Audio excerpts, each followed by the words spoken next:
Welcome to week 8 video 3, functional decomposition 2. So in this video I'm going to talk a bit about how functions arise, and we'll start looking at one way of coming up with functions by pulling bits out of existing code and calling them functions. So this slide gives three ways in which functions arise. It says, first of all, they can arise deliberately from top-down design. When you're an experienced programmer, you often start to write code like for row in rows, just write process row of that particular row. And then later on, you carry on coding. Later on, you have to fill out the bits. So you say, okay, I haven't defined process row yet. And so you start doing something like that. And this is top-down design, and we'll have more to say about that later. So the second way in which functions arise is when you're cleaning up a piece of code, or what we call refactoring it. It's essentially a way of rewriting it in order to make it nicer. And quite often what you're doing then is looking for bits of code that appear to be replicated near enough and pulling them out as functions. And I'm going to be focusing on that for the rest of this video.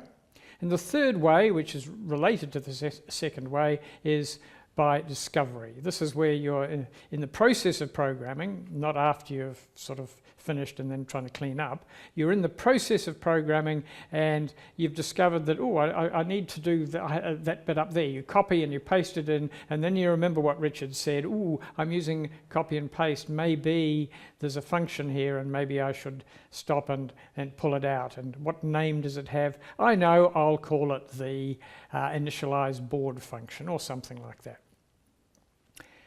So that's called by discovery.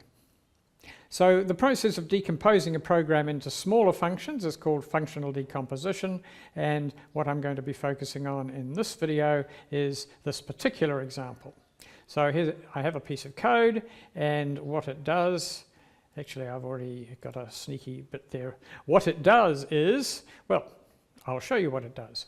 I'm going to run it, and it's going to ask me to enter a program file name, and it just so happens I have here a program called monster.py, which is the one I used in the previous two videos with however many tens of thousands of lines of code in it. So let's run that, and it tells me at the end of that run that monster.py contains 0 for loops. You may recall I said this guy doesn't know about for loops. It does have a couple of while loops in it, which is slightly surprising. It has 6,036 if statements, and it does contain 21 function definitions, which I must admit is more than I rather expected. Now, you may want to pause the video at this stage and look through how this code works. And if you did pause the video, then you will have discovered that it has a repeating pattern that once it's asked for the file name, it goes through a piece of code which is kind of similar. It sets a count to 0, it goes through all the lines in the file, looks for a particular starting word, and if it finds it, it increments the count for that particular construct. Then it prints how many there are. So there's a very obvious sort of functional abstraction process here, and that is to pull that particular block out as a function. But I'm not going to do that. Like I say, there's method in my madness. What I'm going to do for a start is show that it's actually possible to pull out almost arbitrary lumps of code and call them functions. So this is a mechanical process I'm going to go through, which is not good programming, but it is designed to show you that certain things are just a mechanical process that you can do. So I've decided to look at those yellow lines, which are not a self-contained or consistent particular piece of code. They have the property that they're all at a certain, or at least they start and finish at the same indentation level. So we start here one indented, we finish one indented. That's sort of a prerequisite. And I'm going to say I'm going to make them a function. See, it sounds a bit odd, but let's do it. So I'm going to cut them out there, and I'm going to paste them in above as a separate function. I'm going to say this is a function called silly. It may have some parameters, I'll worry about them in a minute, and I'm going to say, don't know what this does. It's not a very sensible choice. If you were asked to give a good doc string for it, you'd be really struggling. And in here I'm going to call it. And in general, when I call a function, it's going to be of the form of something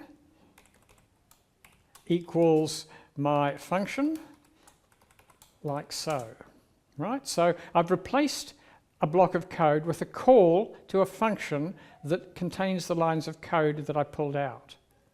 Now, what I now need to do is decide what goes in and what comes out. I've written what comes out in parentheses because in general there might be more than one value I get back.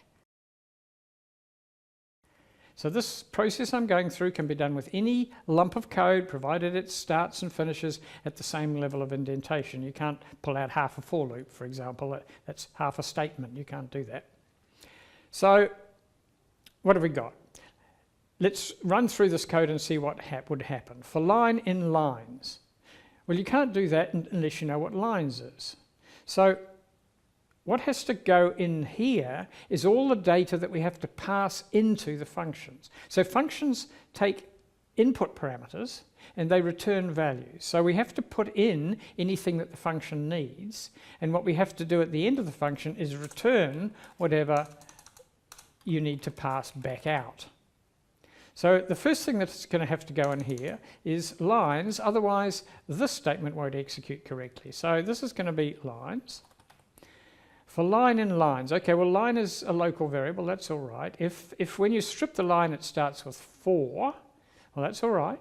Num for loops, plus equal. We can't increment something we don't have, so we're going to have to pass in the value num, the initial value for num for loops. So that has to go in as a parameter here. Now this is a bit silly because it's always 0. There's no point in passing the value 0 in if it's always going to be 0, but we'll just stick with that particular model. I'm trying to illustrate a principle here. Num for loops, and then I'm going to print, and I've got to print the file name and num for loops. So we have to also pass in the file name. And what do we get back out? Well, this thing initializes num while loops to 0, which is a local variable, and this particular program is going, or the rest of the code is going to need it. So that has to be a return value. Now I can put it in parentheses, but there's only one of them, so in this case I'm going to flag the parentheses. I don't need a tuple, I'm only getting one thing back. If that's not obvious, you might, why do I only get one thing back? It's because the rest of the program you can look through doesn't need anything that got changed here. So this one changed the value of the variable line, but that doesn't matter because this one starts with a fresh one. It changed the value of num for loops, but we never use it again. And it changed the value of num while loops. So we have to return num while loops. Right? So let's run it and see what happens. If I now run it, it says enter program file name monster.py, and I get told silly takes 2 positional arguments, but 3 were given. So I made a mistake. I passed in 3. I forgot to specify the parameter file name as an input. Error. I made a mistake. Not unheard of. Try again, monster.py. Hopefully that's all the same data as before. I'm going to trust it. So to recap, what I just did is I chose an arbitrary but stupid sequence of lines. I said whatever they are, I can make this work. I pulled it out. I call it silly because there's no sensible name for such a function. What would you call it as a docstring? You would say prints count of for loops given 0 as a parameter, as the second parameter, and returns the value 0, always. What's the point of a function that always returns 0? Very silly. So it's not sensible, but it is workable. So hopefully you followed that idea, and now you might be in a position to understand a decent way of refactoring, as we call it.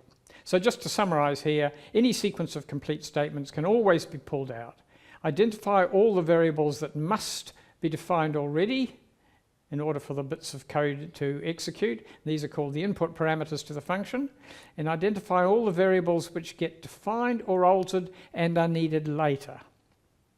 And these collectively are a tuple, the return value. In this case, it's a single one. But that isn't sensible, because to be sensible, there should be a good name for the function, and you can't give it a good name. It's doing too much. Also, the number of input parameters should be kept as small as possible, and the return value the number of them should be kept small as well. So that's all I have for this video. In the next one, we're going to turn around and make sensible refactorings. Thanks for watching.